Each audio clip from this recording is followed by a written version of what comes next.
আসসালামু আলাইকুম। দেখুন আমার খামারের কী অবস্থা। 2 দিনের জন্য বেড়াইতে গেছি।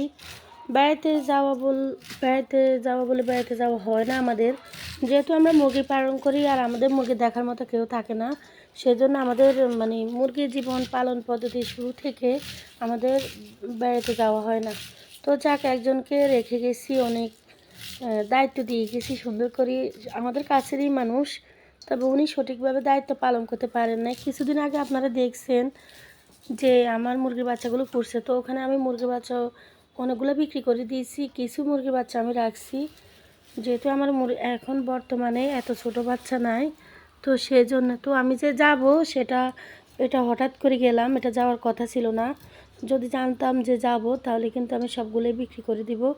তো হঠাৎ করে যাওয়া হয়েছে, তো একজনের দায়িত্ব দিয়ে গেছি, বা আমি সুন্দরভাবে রেখে দিয়ে গেছি এমন জায়গায় বোর্ডিং অবস্থায়, যেন শুধু খাবারটা উনি দিবে। তো উনি খাবারটা দেয় নাই, কিন্তু আমি যে খাঁচাটা খাঁচার ভিতরে রেখে গেছি, উনি খাঁচাটার ঢাকনা খুলে রাখছে। খুলে রাখার কারণে ঠান্ডা লেগে বাচ্চাগুলোর কী অবস্থা, যে সঠিকভাবে বাচ্চাগুলোকে যে নাপা সিরাপ দিয়ে যেতে বলছে ওটা দেওয়া হয়নি। আর উপরে ঢাকনাটা যদি না খুলতো তাহলে কিন্তু একটা বাচ্চাও মারা যেত না, সবগুলা বাচ্চা টিকে থাকতো আর একটু যদি খেয়াল রাখতো। তো এভাবে কখনো আশা করিনি যে এত সুন্দর সুন্দর বাচ্চাগুলো আমার অসুস্থ হয়ে যাবে। এখন এমন একটা অসুস্থ হয়েছে, একেবারে খুবই নরম হয়ে গেছে সবগুলা।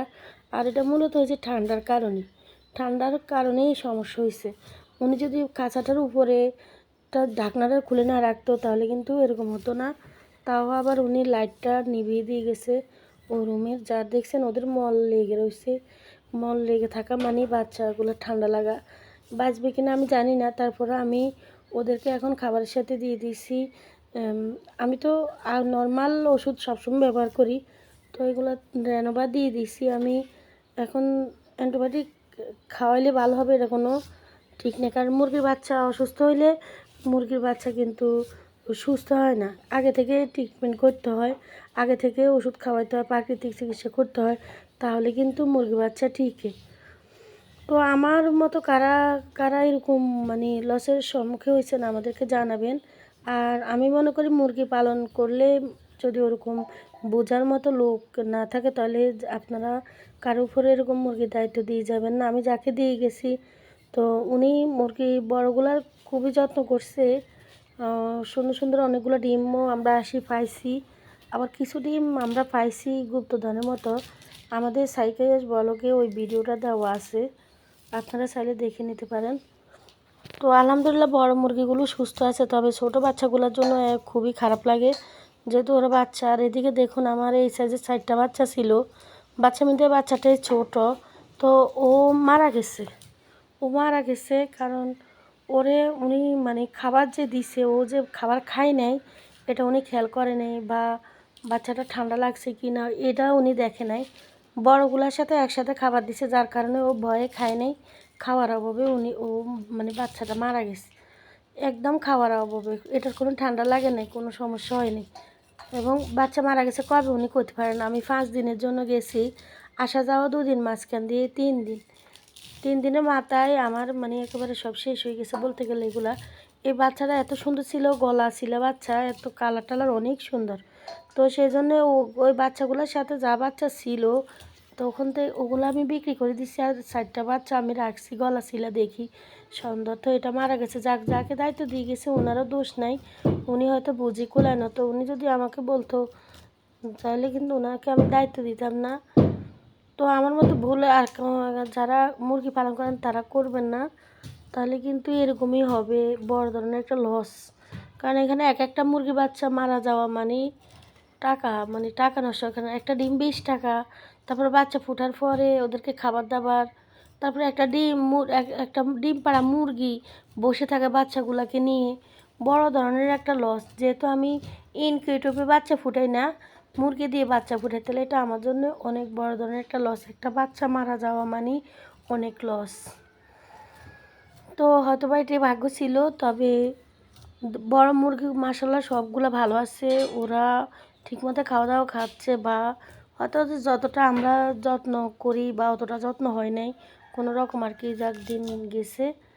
তো এইভাবে মুরগি পালন পদ্ধতি জীবনে আমার কোথাও যাওয়া হয় না, যেহেতু আমার মুরগিগুলোকে দেখার মতো কেউ থাকে না। যাকে দিয়ে যায়, যার মাধ্যমে আমি দিয়ে যাই দায়িত্বগুলা, উনি করছে, তবে উনি আমার ছোটো বাচ্চাগুলোর দিকে একদম খেয়াল করে নাই। আর ডাকনাটা খুলে না দিলে বাচ্চাগুলো সবগুলো টিকে যাইতো, একটা বাচ্চাও মানে অসুস্থ হতো না।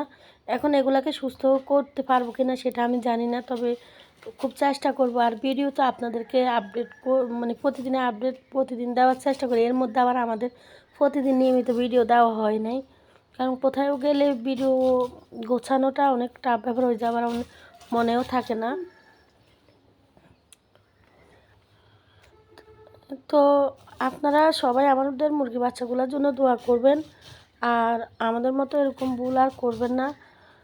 আর শীতকালে মুরগির বাচ্চা পালন করা অনেক কঠিন, আবার যারা পালন পদ্ধতি জানেন তাদের জন্য অনেক সহজ। আপনারা অবশ্যই সহজ পদ্ধতিভাবে পালন করলে সহজ মনে হবে। আজকে যদি আমি না যেতাম তাহলে কিন্তু আমার মুরগির বাচ্চাগুলো টিকে যেত। এটা কেউ মানুক আর না মানুক, এটা আমি মানি। যেহেতু আমরা মুরগি পালনের দিকে আমরা খুবই মানে এগিয়ে আছি, বলতে গেলে আমরা এগিয়ে আছি প্রাকৃতিকভাবে মুরগি পালন করে। হয়তোবা এরকম আমাদের এখানে তো দেখাই যায় না, তবে আরও মানুষের সাথে আমরা যোগাযোগ করি। যেহেতু আমরা মুরগি পালন করি, আমরা অবশ্যই যোগাযোগ করে পালন করি বা জিজ্ঞেস করি, তো ওনারাও বলতেছে আপনারা এগিয়ে আছেন প্রাকৃতিকভাবে পালন করে। প্রাকৃতিকভাবে মুরগি পালন করলে এরকমই হবে। আর প্রাকৃতিকভাবে পালন করুন, কৃত্রিমভাবে পালন করুন, দুইটাতে একই কষ্ট। যত্ন করতে হবে, ওদের সঠিক পরিচর্যা করতে হবে, ওদেরকে যেভাবে পালন করেন সেভাবে চিকিৎসা করতে হবে, ভ্যাকসিন করতে হবে। ভ্যাকসিন ছাড়া পালন করলে কি আপনারা প্রাকৃতিক চিকিৎসাগুলো অবশ্যই করতে হবে। এগুলো না করলে কোনো সিজনেই মুরগি ভালো থাকে না। সবাই বলে শীতকালে মুরগি মারা যায়, শীতকালে মুরগি মারা যায়, গরম আসলে বলে অতিরিক্ত গরমে মারা যায়, অতিরিক্ত গরম মারা যায়। আসলে সঠিক পদ্ধতি পালন জানলে কারোই মুরগি মারা যায় না, হায়াতমত আল্লাহর হাতে। তারপরও চেষ্টা করতে হয়।